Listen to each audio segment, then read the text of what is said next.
11. Y ciertamente todo sacerdote está día tras día ministrando y ofreciendo muchas veces los mismos sacrificios que nunca pueden quitar los pecados. 12. Pero Cristo, habiendo ofrecido una vez por siempre un solo sacrificio por los pecados, se ha sentado a la diestra de Dios. Versículo 13. De ahí en adelante, esperando hasta que sus enemigos sean puestos por estrados de sus pies. 14. Porque con una sola ofrenda hizo perfectos para siempre a los sacrificios. El justo por los injustos. Una sola vez.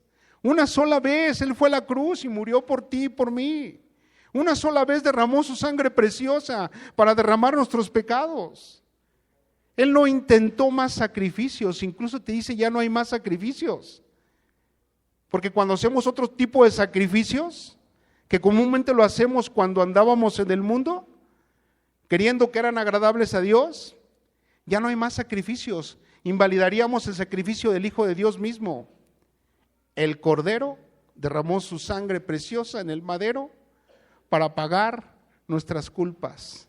El justo por los injustos.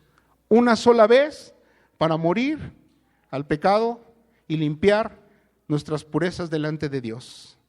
Por ningún medio podemos renovar o santificar nuestros corazones, nuestras obligaciones o habilidades para hacer el bien, si no es únicamente a través de ¿quién?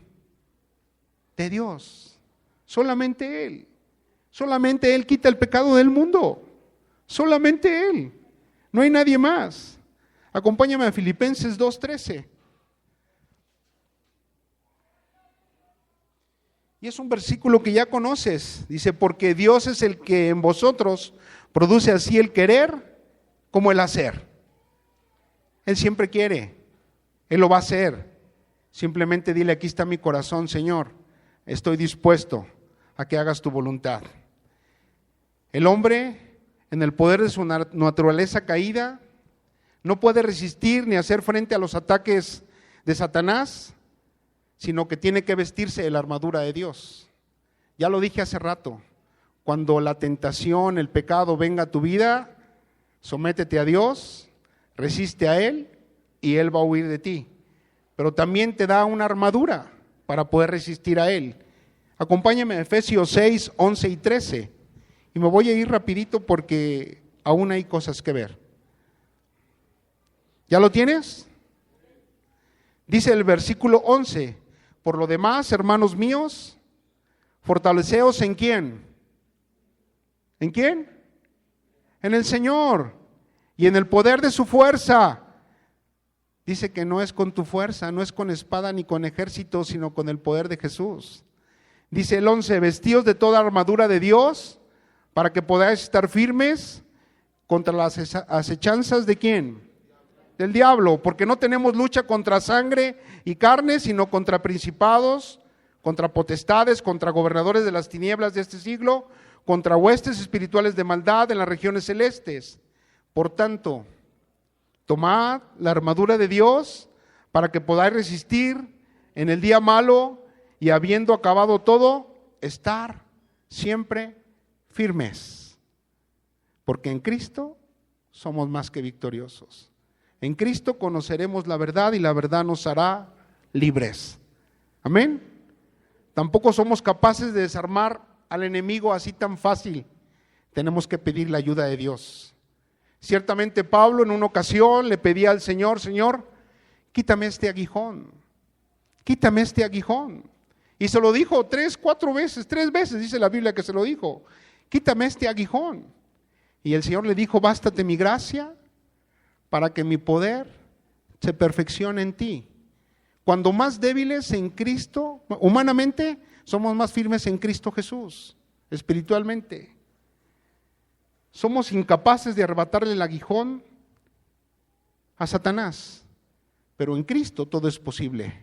Con Cristo todo lo podemos, porque Dios es el Dios de los posibles. Amén. Acompáñame a 2 Corintios 2, 17. porque el Hijo de Dios puede y quiere liberarnos. Y Él vino al mundo a traer libertad, ya lo dije.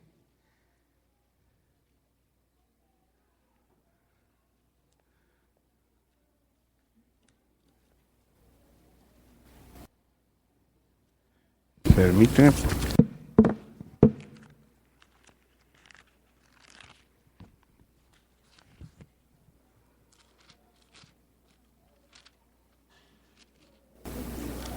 ¿Ya lo tienes? Permíteme un momentito. Segunda de Corintios 2, del 7 al 10.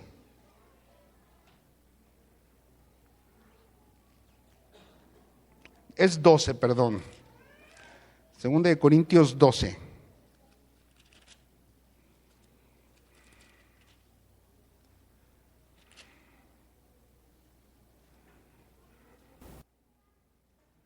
Y dice, para que la grandeza de la revelación no me exaltase desmedidamente, me fue dado un aguijón en mi carne, un mensajero de Satanás que me abofeteó para que no me enaltezca sobremanera. Respecto a lo cual 3 veces he rogado al Señor que lo quite de mí. Y me ha dicho, bástate mi gracia, porque mi poder se perfecciona en la debilidad. Por tanto, de buena gana me gloriaré más bien en mis debilidades, para que repose sobre mí el poder de Cristo. Por lo cual, por amor a Cristo, me gozo en las debilidades, en las afrentas, en las necesidades, en las persecuciones, en las angustias, porque cuando soy débil, entonces soy fuerte. ¿En quién? En Cristo Jesús. Solo en Él. Acompáñame a Isaías 61:1.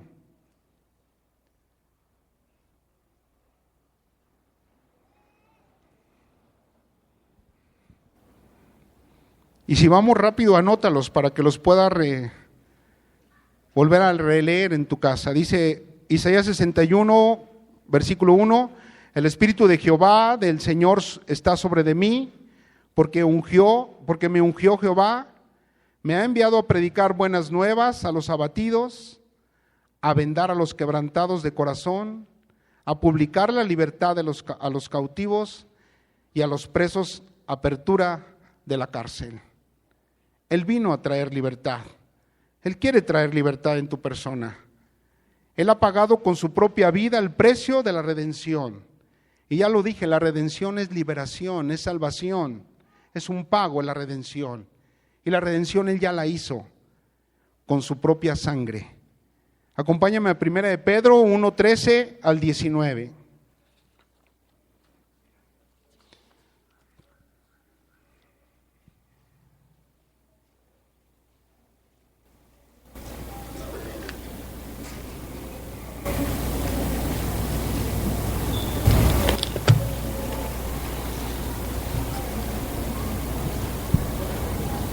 ¿Ya lo tienes?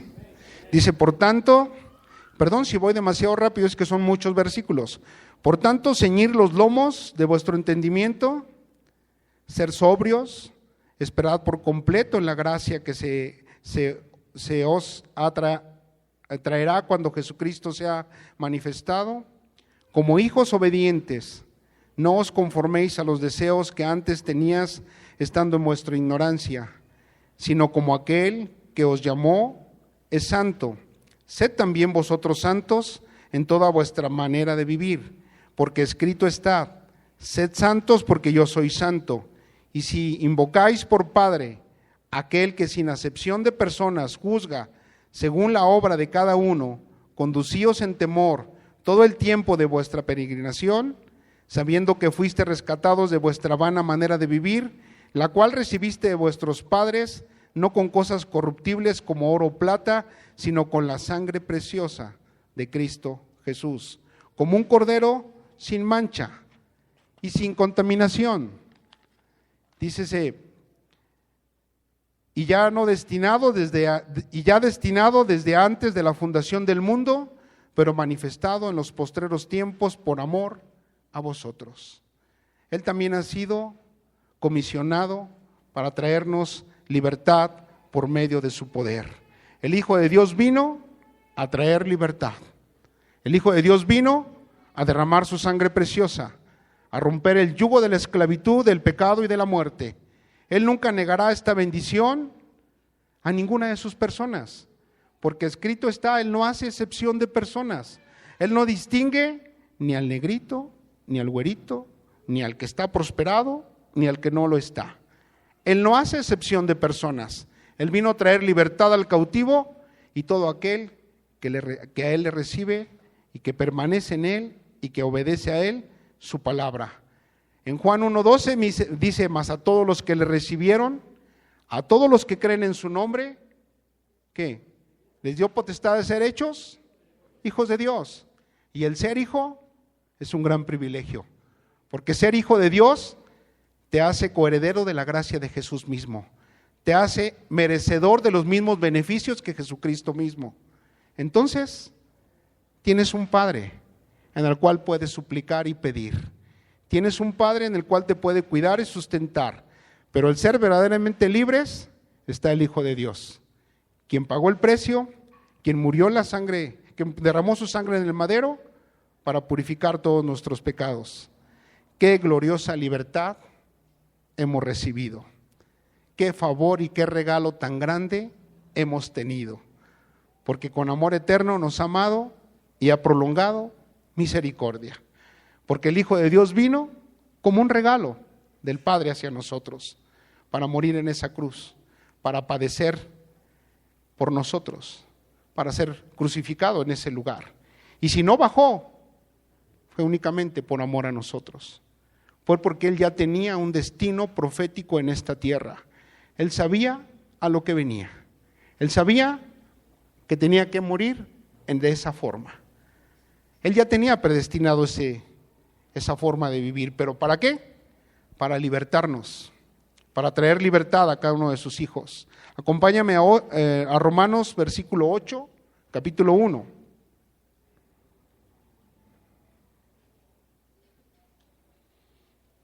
Jesucristo mismo os va a liberar de toda esclavitud. Todo yugo es roto a través de su poder y de su sangre preciosa. Romanos 8:1 dice, ahora pues, ninguna condenación hay para los que están ¿en quién? En Cristo. Cuando estás en Cristo dice que nueva criatura es. Hace un rato estábamos cantando eso. Los que no andan conforme a qué, sino conforme al Espíritu. Porque la ley del Espíritu da vida en Cristo Jesús. Me ha librado de la ley del pecado y de la muerte. Porque lo que era imposible para la ley, por cuanto era débil por la carne, Dios, enviando a su Hijo, en semejanza de carne, de pecado, a causa del pecado, condenó al pecado en la carne, lo crucificó ahí mismo. Otra parte de la palabra dice que aún exhibió públicamente a todos aquellos sus enemigos. El 4 dice, para que la justicia de la ley se cumpliese en nosotros, que no andamos conforme a la carne, sino conforme al Espíritu. Cuando tú vienes a los pies del Señor, ya no militas conforme a los conceptos de la carne, ya no militas conforme a los placeres del mundo, porque estamos en el mundo, mas no somos del mundo. Porque aunque estamos en el mundo, estamos a ser llamados luz en la oscuridad. Estamos llamados a ser sal de la tierra. Estamos llamados a traer libertad a los cautivos. Estamos llamados a llevar su palabra, a ser testimonio mismo. La misma palabra dice que aunque las tinieblas prevalezcan sobre la faz de la tierra, la luz del Señor siempre brillará. Y fuimos llamados a ser luz. Por eso fuimos rescatados por la sangre del Cordero, para hacer luz donde quiera que estemos, para hablar las buenas nuevas, para no detener nuestra boca y predicar el Evangelio a toda criatura. A eso somos llamados, a dar un buen testimonio, a no ser esclavos del pecado, a no ser igual a los que están en el mundo. Romanos 12:1 dice que debemos de renovar nuestra mente y nuestra forma de vivir. Tenemos que hacer el cambio. Y Él ya trajo consigo libertad. El pecado será vencido dentro de nosotros. Romanos 6, capítulo 6 y 14.